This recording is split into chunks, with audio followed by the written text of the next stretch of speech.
નમસ્કાર મિત્રો, તમારા બધાનું સ્વાગત છે મારી ચેનલ પર। પરંતુ મિત્રો, વિડીયોમાં આગળ વધીએ તે પહેલાં ચેનલ પર નવા છો તો ચેનલને સબસ્ક્રાઇબ કરજો અને વિડીયોને લાઇક શેર કરજો। તો ચાલો વિડીયોમાં આગળ વધીએ।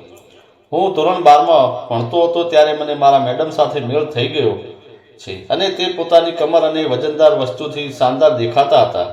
તે અલગ અલગ સાડીઓમાં પોતાની શોભામાં ચાર ચાંદ લગાવી દેતા અને તેમને રૂમનો મોનિટર બનાવ્યો હતો, કેમ કે હું દેખાવડો હતો અને હોશિયાર હતો અને તેમને સારો લાગતો હતો, એટલે ક્લાસમાં કરવામાં આવતા બધા કામ મને સોંપેલા હતા, જેમ કે સુવિચાર લખવા, બ્લેકબોર્ડ સાફ કરવા, વિદ્યાર્થીઓના લેસનના ચોપડા ભેગા કરવા વગેરે વગેરે। એક દિવસ મને ઊભો કર્યો અને તેમની પાસે બોલાવ્યો। તે સ્ટાફ રૂમમાં મને ફાઇલો સરખી કરવા બોલાવ્યો હતો। તેવામાં મેડમની બુક તેમના ટેબલની નીચે પડી જાય છે, તો હું નીચે જો લેવા બેસું છું એટલે તેમના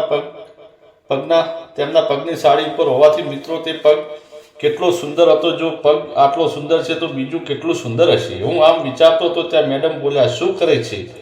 લાવ જલ્દી આપ। હું ફટાફટ ઉપર આવી ગયો અને મેડમને તેમના કામમાં મદદ કરવા લાગ્યો। 2-4 દિવસ ગયા અને એક દિવસ મારા મેડમનો રાત્રે મારી મમ્મી ઉપર ફોન આવે છે અને તે બોલે છે કે હીરાબેન, તમારા દીકરાને મારા ઘરે મોકલો। મારી ટીવી બંધ થઈ ગઈ છે અને આઈપીએલની જોરદાર મેચ ચાલુ છે। મારી મમ્મીએ કહ્યું, હું હમણાં જ તેને મોકલું છું। પછી હું તેમના ઘરે પહોંચ્યો તો તે લહેંગો અને ટી શર્ટમાં હતા। તેમને હું જોતો જ રહી ગયો, કેમ કે સાડીમાં પણ તે સાવ અલગ દેખાતા હતા અને નાઇટ સૂટમાં પણ અલગ। તેમણે મને કહ્યું, તો અગાસી ઉપર ડિસ્કનેક્શન લગાવેલું છે, તે સાઈડમાં ખસી ગયું છે, તો હું તારી સાથે આવું છું, તું એને સરખું કરી આપ। મેં કહ્યું, હા ચાલો। પછી તેમને એ કામ તો થઈ ગયું। પછી તે બોલ્યા, ઠીક છે, હવે તું ઘરે જઈ શકો છો। હું મારા ઘરે ગયો। બીજે દિવસે રવિવાર હતો એટલે હું સોસાયટીમાં દડો બેટ રમતો હતો। મને મેડમ આવે છે અને મને કહે છે કે અહીંયા આવતો। હું તેમના ઘરે ગયો અને ઘરમાં કેટલાક વજનદાર સામાન ફેરવાનું કહ્યું કે કામ પૂર્ણ કર્યા પછી હું તેમના રૂમમાં ગયો હતો।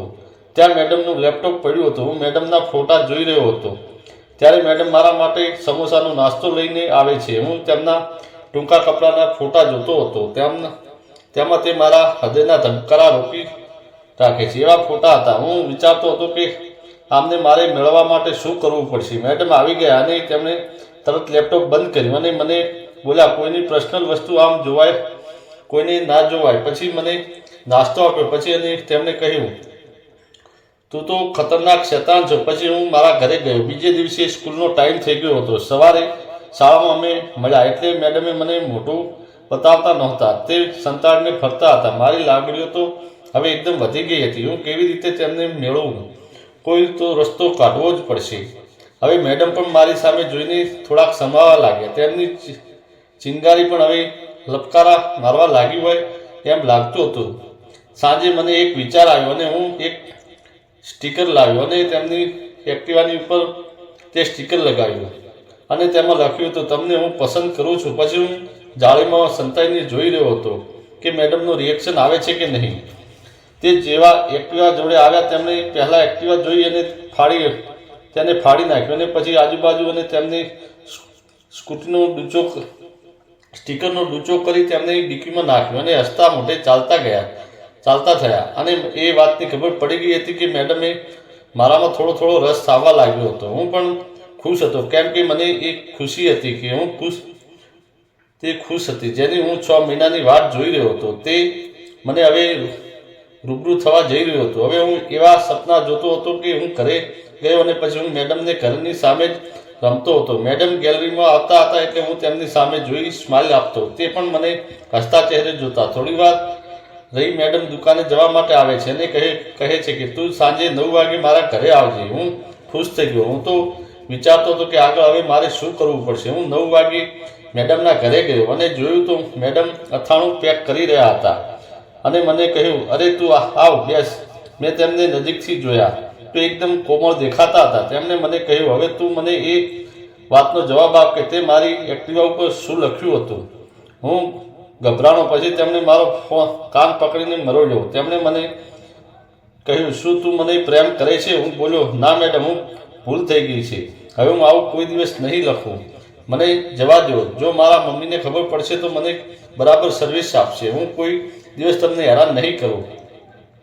મેડમે કહ્યું, ડરી ગયો? ચિંતા ના કર, હું તારા ઘરે કોઈને વાત નહીં કરું. પછી તેમણે મને કહ્યું, તું જે ઈચ્છે છે તેમાં હું તારી મદદ કરીશ. આમ કહીને તેમણે મને પલંગ જોડે લઈ જઈને બેસાડ્યો. તેમણે મને પહેલીવાર તેમના દર્શન કરાવ્યા અને આવવાનું કહ્યું. પછી આવો મોકો કેવી રીતે મૂકવું? પછી મેં તેમને આનંદ કરાવ્યો. મેં તેમના જીવનને 7મા આસમાને પહોંચાડ્યું. તેમના અવાજમાં અલગ અલગ સૂર ફિટ કરી દીધા. ઘણા ટાઈમ પછી સૌ ઠેકાણે પડી ગયા અને તેની આંખોમાં આંસુ જોઈ હું ડરી ગયો. મેં કહ્યું, મેડમ, મારાથી વધારે તો નથી થઈ ગયું ને? તે ધીરે ધીરે બોલ્યા, બધું ઓકે છે. તેમને ચાલવામાં થોડીક તકલીફ પડતી હતી. હું તેમનો સહારો આપવા લાગ્યો તો તે બોલ્યા, બસ ચાલશે. હવે તું તારા ઘરે થોડા દિવસે આવતો રહેજે. હું ચાલી શકતી નથી તો તું ફ્રીજમાંથી આપણા બંને માટે ઠંડુ છાશ લેતો આવ. હું દોડીને છાશ લઈ આવ્યો અને અમે બંને પીધી. અડધો કલાક થઈ ગયો હતો ત્યાં સુધી હું ત્યાં જ હતો. ફરી બીજી વખત અભ્યાસ કરી લીધો, ડબલ ચાન્સ મારી લીધો. તેમણે પણ એકદમ મોજમાં આવી ગયા હતા. પછી હું મારા ઘરે ગયો અને શનિ રવિ મેડમની ખબર લેતો. પછી મિત્રો, આનો બીજો ભાગ સાંભળવા માટે માંગતા હો તો વિડીયોને 1000 લાઈક થશે તો એ દિવસે બીજો ભાગ આવી જશે. તો ફટાફટ લાઈક કરો અને બીજા ભાગ આવે એની રાહ જુઓ. તો મિત્રો, વિડીયો કેવો લાગ્યો? નવા મિત્રો ચેનલ પર પ્રથમ વખત આવ્યા હો તો ચેનલને સબસ્ક્રાઈબ કરી દેજો અને વિડીયો પૂરેપૂરો જોવા બદલ આપ સૌ મિત્રોનો દિલથી ખૂબ ખૂબ આભાર. ધન્યવાદ.